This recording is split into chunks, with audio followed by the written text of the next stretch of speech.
And welcome back to A Figure a Day. I'm your host, Jake Stevens, where I'm opening one Star Wars action figure each and every day. And today I am opening my newest action figure.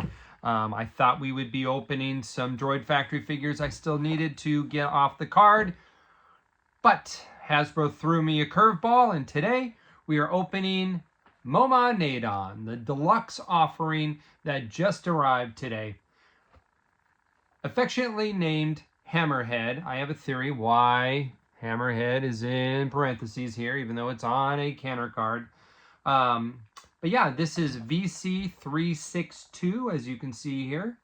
Even though it's a deluxe card, they are still continuing the numbering. That happened a few figures ago and will go forward. I know this release on this size of card is controversial for some folks just because it doesn't fit in well with the 300s of other figures that we have on normal size cards.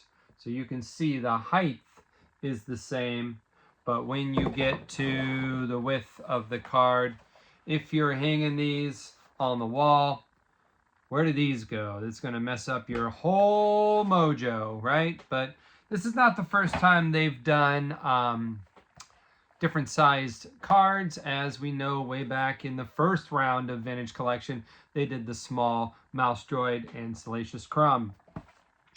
But enough about them. Let's get to this here. Great shot on the card. It's screen cap from the film A New Hope. And this is an all-new sculpt of this figure here. This is not, like I said, an all-new sculpt. We've had Momaw a handful of times, including, of course, he was released in the 70s as part of the original Star Wars Cantina line, or Cantina Aliens. And he was released in The Power of the Force 2. And then that sculpt was updated and released a few times. But here is the brand newest version of Momaw Nadon. According to the back of the card, it says, in exile from Ithor, Momaw Nadon was a rebel sympathizer who cultivated a hidden garden in the mountains south of Mos Eisley. So some of his current backstory aligns with the Legends canon, which I liked better than the modern retelling of all these canon, or of all these Cantina characters. He was a pacifist, I think, and a gardener in the original version of his backstory. But you can see he's articulated in the elbows and in the hands, in the feet, and in the knees, hips, waist, head. So super articulated. He's got his little ascot looking, hood thing here. Which seems to be, I bet if you popped off his head, that would come off. I'm trying to see if that's underneath his neck. It looks like it is. So it's probably have to pop off his head to get that off, but I don't know why you would.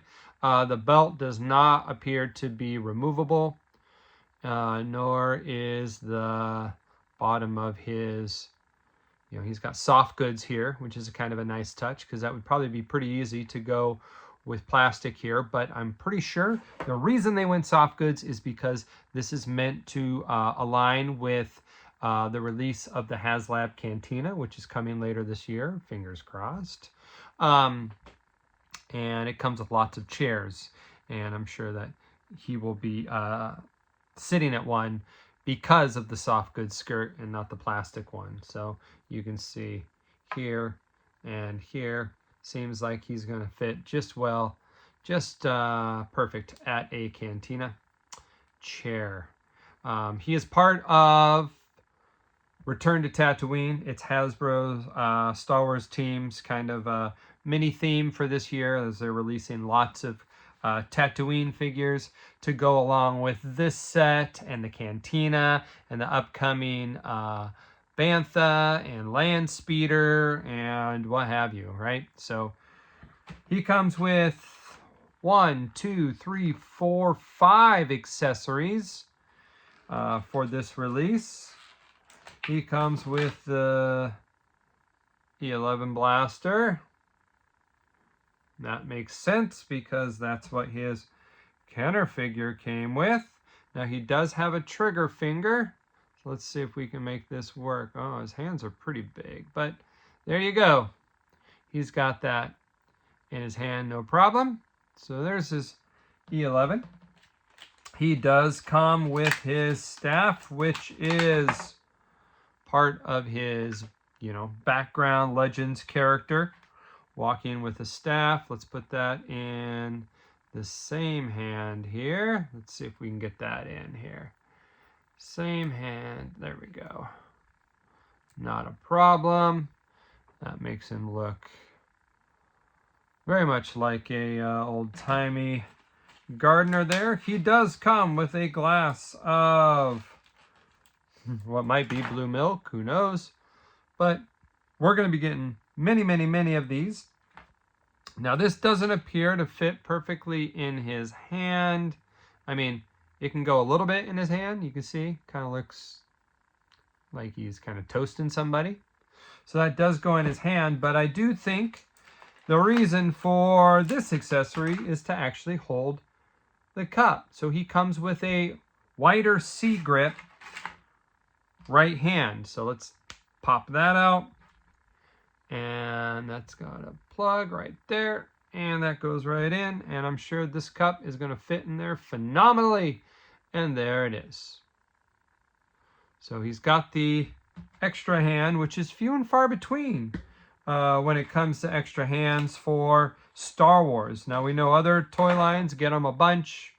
We theorize it's because of the high price of the Star Wars license that we get less accessories like extra hands. Again, it's a theory. Disney will, or Hasbro will never commit or comment on that, but here you have him. Now, those accessories are fine and fun.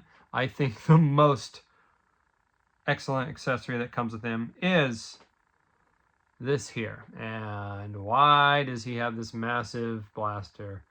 Well, because this is a TVC version of the version he came with in Power of the Force 2. In Power of the Force 2, when they were re-releasing or releasing Star Wars figures, once again, after a 10-year hiatus, they came up with all sorts of fun weapons to give them. And this figure here, this does not fit well with his drink hand. So I'm putting his trigger finger hand back in.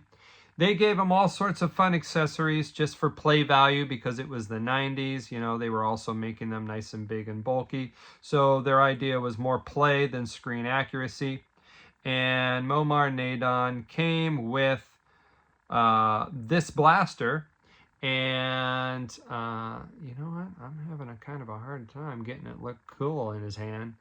I mean, you can hold it, but it doesn't look awesome. I'm going to have to work with that a little bit more.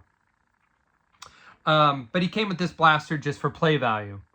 Because back then, you know, Gardner figures weren't going to be the big seller. They would need something that had a little more action feature. So that is my favorite accessory because it is a version of the Power of the Force 2. So there he is, Momaw Nadon.